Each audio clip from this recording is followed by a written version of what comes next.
sa Diyos. It's all about Holy Spirit. Usahay man God, baka matigod ta kitang tanan gigasahan sa Espiritu Santo sa Dios, pero di nato balan kung unsa ang buot ipasabot o ang kahulugan ni ang Espiritu Santo. Gingon pagani din there are a lot of fruits coming from the Holy Spirit.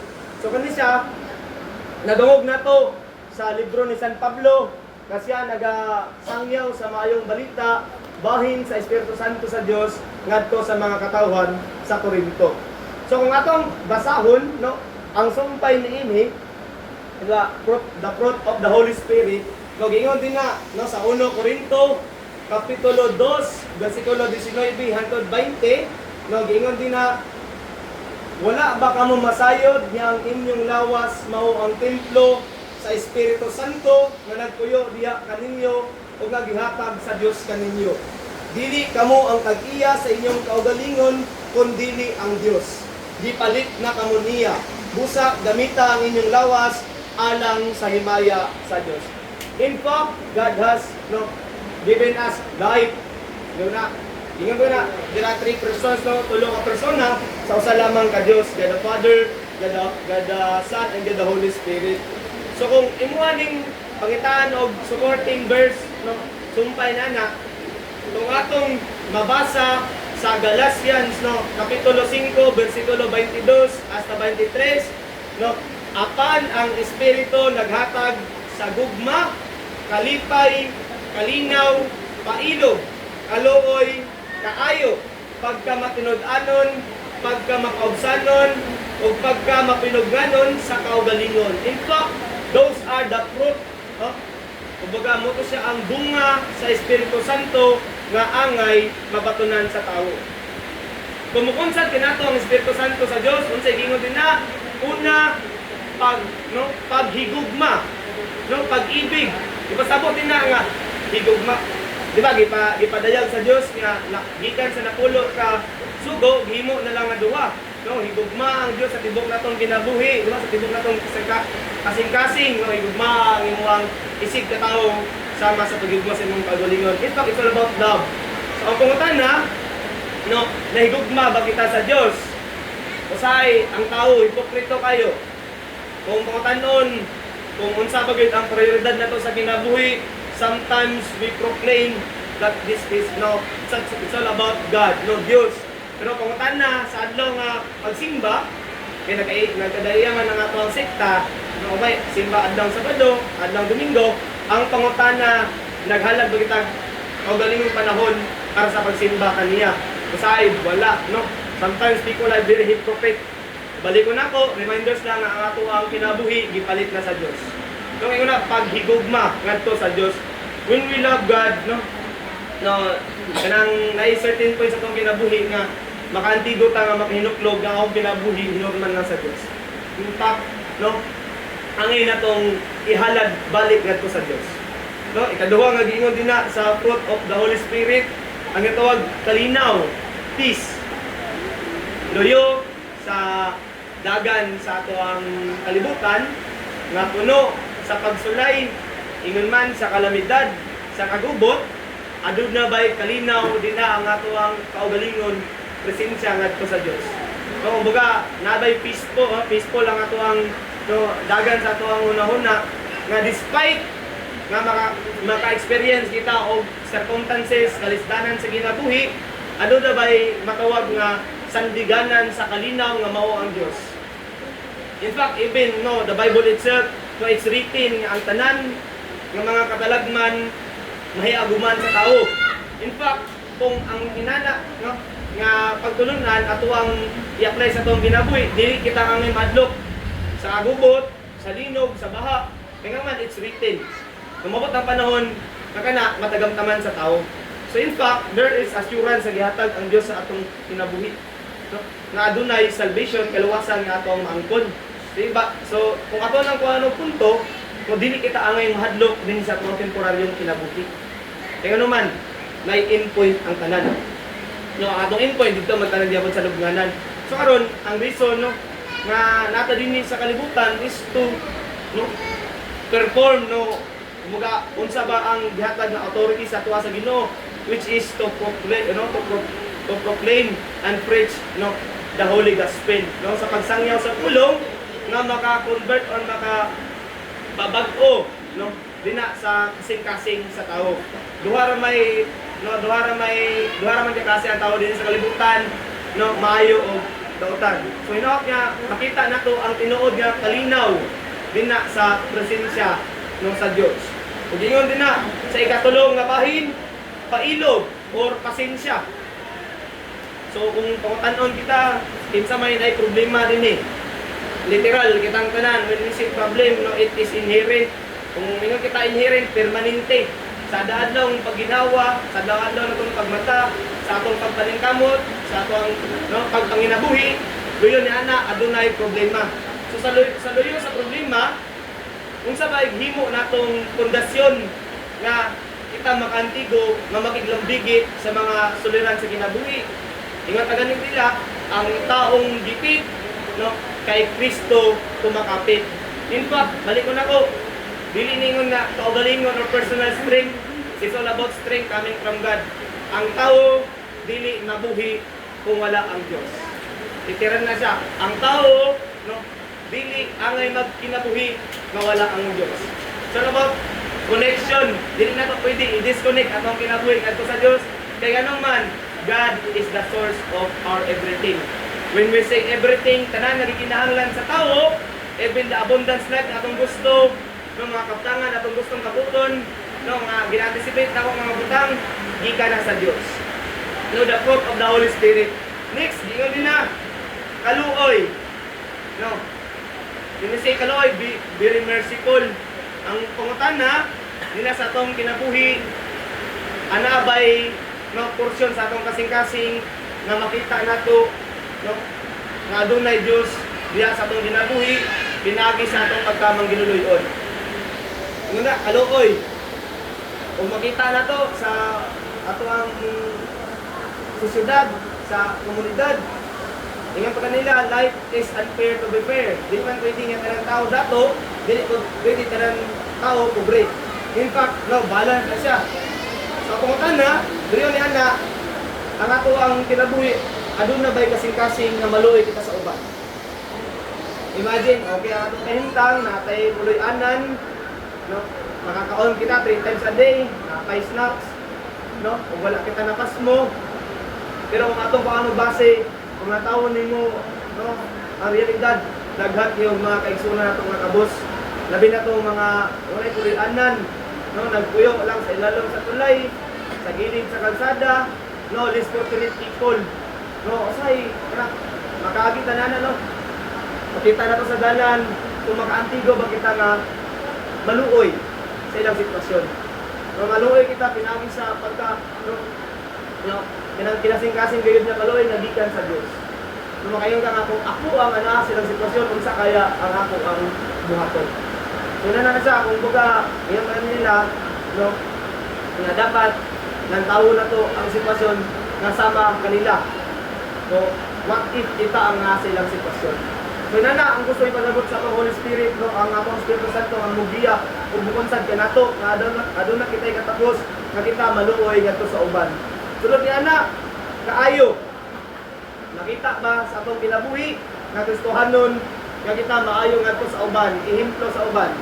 Base sa atong kinabuhi, mas una pa nato buhaton ang kanang gitawag chismis, kanang kinabuhing dibakira, mas dali lang sa tuwa ang tunan ang kinabuhi sa uban kaysa kinabuhi sa Diyos.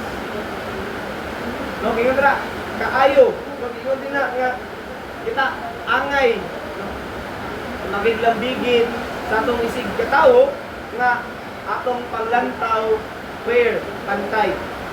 Sa magod sa kinabuhi, ang identity nato ginabase sa popularidad. Kung popular ka, kung sikat ka, na ay grabe nga accommodation. Imagine artist, kung sabi nga mga celebrity, pag mudayo din napay mga napay magguarda sila, magbantay, napay bayad kung sila madto. Anong sulod sa inyong balay, dato. At iman kayo. Maigo ang maigo. Pero pag pupre gani, maglugos og sulod. Kaya naman, ang ginalantaw na itong idea sa tawhanong kinabuhi. Which is, on the gospel, no, when we rely on the Bible, ang Diyos nagpakaubos siyang kaugalingon, nagkinabuhing kabos, para lang sa ato ang kaluwasan. In fact, buto siya ang process, inihatag sa Diyos kinato. Imagine from many prophets, kagaya ang nagsangyaw sa pulong din na sa kaluwasan, nagsugod sa panahon ni Noah, gilunok ang katawan, abot kay Abraham, the father of faith, Isaac, Jacob, the rest of the prophet, disciples. Diba? Then later on, ang Diyos na mismo ang nihatag siyang kaugalingon din sa kalibutan para sa atong kaluwasan. Ug kana nagapasabot nga ang Diyos adunay dakong pagbigugma sa atong kinabuhi sa atong kaugalingon. Ang iyang gihatag kanato proseso nga magkinabuhi kita nga ubos andam sa pagdawat sa kastigo sa uban. Di ba ang gibuhat ni Kristo? Dili man ingon nga popularidad ang iyang gianhi sa kalibutan. O dili nagbuhat sa siyang ministriya sa pagsangyaw sa pulong, nag-antos, gisakit, gilansang sa krus nga matay. Because of love, paghigugma din na sa atong kinabuhi nakita ang boundaries ato ang sala. Higingan pa kanila unsa may atong mahatag sa Dios nga wala kaniya. Unsa lamang gyud. In fact, kanan nato gikinahanglan gikan man sa Dios, gikan sa grasya, kinabuhi. Unsa pa mga butanga gikan sa Dios. Usa lang ang atong mahatag sa Dios nga wala kaniya, ang ato lamang mga sala. Diba? Sala lang ang atong mahalad kaniya. Pero ang pangutana, unsay gibuhat sa tao, unsay nagpakabuhong sa pagpakasala. Imagine kung ato ang kinabuhi nga kuno na itong layo sa nasinsa sa Diyos, at the end of the day, there is judgment. Adunay paghukom ang mabatunan din na sa ato ang kinabuhi. So ingon pa ganyan din na, suffer now, just to enjoy later. Dili pwede nga na kinabuhi ito, just to enjoy.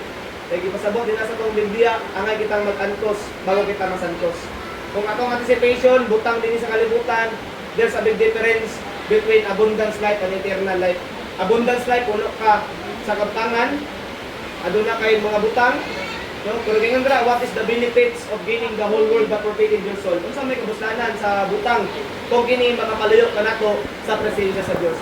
Walay sayo, na maninguha tag mga butang din sa kalibutan, pero dili ko lang sobra-sobra na bisan ato ang schedule sa Ginoo, ato ang kalimtan. Kaya nga naman, ato ang gina-anticipate butang. Imagine na to, we are empty-handed, ginatawa sa kalibutan, then my dear brothers and sisters in Christ, empty-handed utang, mawala na yung kalibutan. It's all about our deeds, our good works. Kung sa atong gibuhat din muna siya nakapagahukman sa Diyos. Ngayon pa ganun din na, kung sa investment sa atong kinabuhi din sa kalibutan, kung nag-invest kita, tungod lang sa propiedad, ang propiedad din nilang utob. Pero ang gipasabot din na sa Diyos, kung unsay angay na mabatunan, kinabuhing walay katapusan, na puro lang kalipay ang atong matagang taman.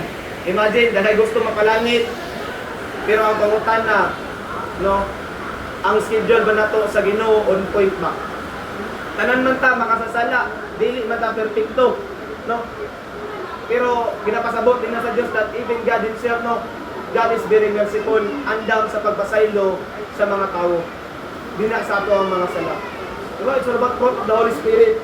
O ingon din sa ikaunom, nasa ikapito, pagka matinud-anon, sincere ba ta, seryoso ba kita sa ginatawag relasyon nato sa Diyos? O kamustahon kita, kumusta ba ang ato ang relasyon sa Diyos? It's all about busy schedules. O niya nang ka Lord, isip aside sa si Lord, o nahon sa nako ni. In fact, kung mayroon si Lord, okay, tama ka na. As long as nakatay ginawa, ingon pa gani ang Diyos, adunay dahong plano ang Diyos sa atong kinabuhi. So as we live, adunay plano ang Diyos, tingin siya ang kinabuhi nato, di ka na sa Diyos. So unsay pagkamatinud-anon na sa atong pagpangalagad. Kasi asay, nakip na sa atong pagserbisyo sa Ginoo, base ang atong pagpangalagad takhaw lang. Kasi ang atong relasyon, takhaw lang. Kaya nang naana ka sa ministriya, nangalagad na kita sa Diyos, Nya imong kauban sa ministrya, libakiro, judgmental, no? Kanang himantayon, no makaingan ko ka matakdan ko ba? Kasi mundang na ta sa pagpangalagad. Kaya nga itong binabase ang tao. So imagine, we are not serving people, we are serving God. No? Nangalagad ta sa Diyos, dili sa tao. But God chose us, no? Ipili ta sa Diyos para mahimong disipulo sa pagpangalagad sa iyang mga anak nga mawang tao. No? Pagka matinud-anon, unsa ba kaseryoso ang atong relasyon sa Diyos? Unsa ba kaseryoso ang atong paghatag schedule sa Ginoo? Kung gini ba matinud-anon nga gasa sa Espiritu Santo o dili? Kung ikaw ta si ikapito, no, pagka mapainugsanon, o ang ikawalo, mawang pagka mapinungganon. Unsay limits, unsay off limits, unsay boundaries. Ingon pa kanidra, masarap ang bawal. Bisan bawal, buhaton. No, ingon dira, there are a lot of commandments. Buhat ang Dios. Nagikan pa sa Old Testament, sa libro sa Exodus, sa kinabuhi ni Moises. Bawal ang pagpangawat, bawal ang pagtatay, bawal ang pagpanapaw. No, daghan ang mga butang ang gihatag nga bawal sa tao. Pero ingon ang tao, masarap ang bawal. In fact, sarap or lami lang ang bawal sa karon nga panahon. Pero when we say, kanang ito, realidad sa tao, ingon pa nila, the exchanging conversation of life and death, ingon nila. Ningon ang kamatayon, ang kamatayon sa kinabuhi, according to their exchanging conversation, ningon ang death sa life, why everyone loves you but hated me. Ningon ang kamatayon sa kinabuhi. Nganong ang kadaghanan, gusto ka, tapos hate ko nila. Then life replied, tubag ang kinabuhi nun siya, because I am the happiest lie and you are the painful truth. Ako ang kanang libungan nga kalipay, ikaw ang realidad, sakit sa kinabuhi. Mga at the end of the day, death gihapon. So muna siya ang ipasabot, o kini hinaot nga ang walong nga gipasabot dinhi sa Galatians nga mabatunan nato ang Holy Spirit, o Espiritu Santo sa Dios, moto siya ang mga bunga, fruits. Ug kana anam-anam nga tong i-apply. Ug ingon pa ganin din na, kung ato ang sundon ang supporting verse dina sa Efeso kapitulo 1 bersikulo 13 ngadto sa 14, gingon din na, og mausab kini ang midangat kaninyo sa pagdungog ninyo sa matuod nga mensahe sa maayong balita nga naghatag kaninyo kaluwasan, mituo kamo kang Kristo. Busa gipatikan kamo sa Dios pinaagi sa paghatag kaninyo sa Espiritu Santo nga iyang gisaad timaan nga kamo iya na. Ang espiritu mao ang pasalig nga madawat gayud nato ang gisaad sa Dios hangtod nga madawat nato ang hingpit nga kagawasan dahil gunta ang iyang himaya. In fact, kung mga tanan kita, tanan nga naabot, tanan nga naangkon, luyo sa itong pagpaningkamot, dili na gikan sa atong kaugalingong kusog. Kung nakapatindog kag lami nga balay, to storage nga balay, nakapalit kag mahalon sa sakyanan, mahalon nga gamit, pansiting sa kinabuhi, dili na ingon nga gikan sa atong kaugalingong kusog. Kung atong basahon dinhi, ang tugpay, nakip na sa Zacarias, kapitulo 4, bersikulo 6, gingon din na, unya, giingnan ako sa anghel, nga isulti kining mensahe ni Yahweh, nga labing gamhanan. Mulampos ka, dili pinaagi sa kusog o sa imong gahom, kung dili pinaagi sa akong Espiritu Santo. In fact, it's all about Holy Spirit. Ayaw igna nga ang grasya nga atong naangkon sa atong kaugalingong pagpaningkamot. Kana nagagikan tungod sa kaayo sa Dios. Sinana lang ang angin natong mabatunan mga igsoon gid ni Kristo, nga at the end of the day ang kapuslanan dina sa atong kinabuhi makita kung maangkon nato ang gisaad sa Dios sa atong kinabuhi.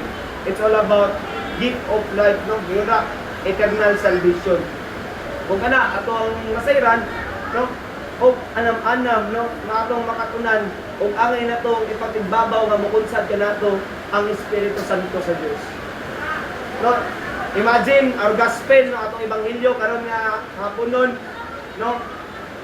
Atong nadungog na si Jesucristo sa diyang ano ipagpahulay iyang giayo ang tawo nga giyawaan. Di ba? Gipagula niya ang yawa. Imagine no, even Satan himself nakaila sa Dios. Yawa na to. No? Satanas na to, pero nakaila sa Dios. So, please be reminded of our faith. Dili pwede nga hasta lang kita nga makaila na to ang Dios. It's all about faith plus action. No? It's all about faith with action. Dili kay faith without action is death. Patay ang atong pagtuo sa Dios kung dili na to iagig pagbuhat. It's all about offering ourselves as a living sacrifice, not in front of God. Unsa bagid ang angay nga batunan sa tao dinhi sa kalibutan, paghigugma ngadto sa Dios. At the end of the day, it's all about separation of mankind. Tanan, aduna separation, aduna may destination. Atong destination, duwalay paignan, langit o impyerno. It's not about joke, it's all about sad reality. Kung kana, kung mabasa na to, tingnan ba na sa Revelation, kung madungog na to sa Revelation chapter, sa katapusang no, mga balasahon sa Biblia, it's all about tribulation days, no, nga madangatan sa tao, no? 7 trumpets, 7 bowls, 7 seals, pero usay, no, kanang mabaw or mubo lang ato ang pagtulunan ngadto sa kulong or nga na sa pagtulunan sa Biblia. Kaya naman usahay, dako pa atong access or free time sa mga butang nga tawhanon kaysa sa no, espirituhanon. So please be reminded of our faith, my dear brothers and sisters and guys, nga atong hangiun no, atong kaugalingon nga muhatag og mugahin kita panahon sa paghatag og himaya ngadto sa Dios. Kay ang Dios is the source of our everything. So do not disconnect ourselves, no, do not disconnect our faith, no, do not disconnect our relationship to God. At the end of the day, no, kanang relasyon mo na magpadangat ka nato dito sa kahimayaan nga atong ginatinguha o ginampo nga ang langit atong mahiagutan. Amen. Okay, salamat sa pagpanginaw o magpadayon kita.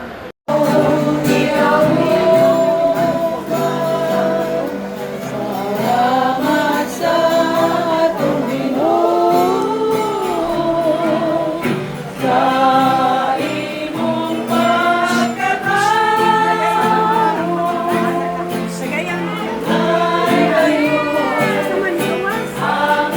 Ay gayon, kakitang tanan magsaulo. Maipayong adlaw sa imong pagkatao. Ang alawo kanatawan, ikaw among iawita.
Wala na.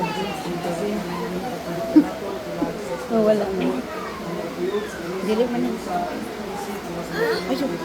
No, pray.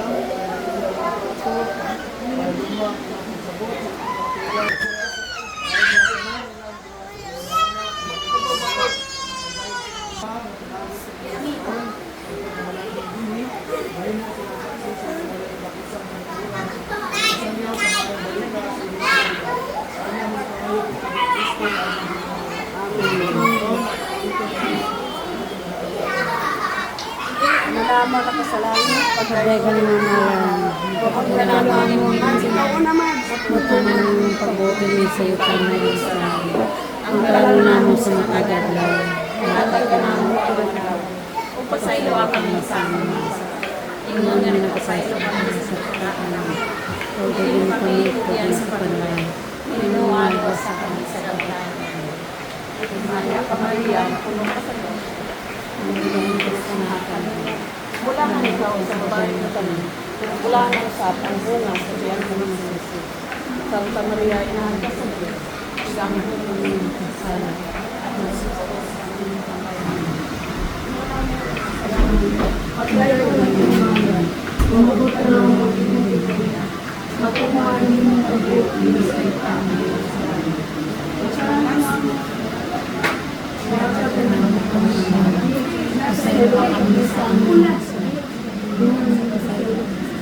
Dali na lang. Sila lang siguro. Kaya para ba na? Ah, namin.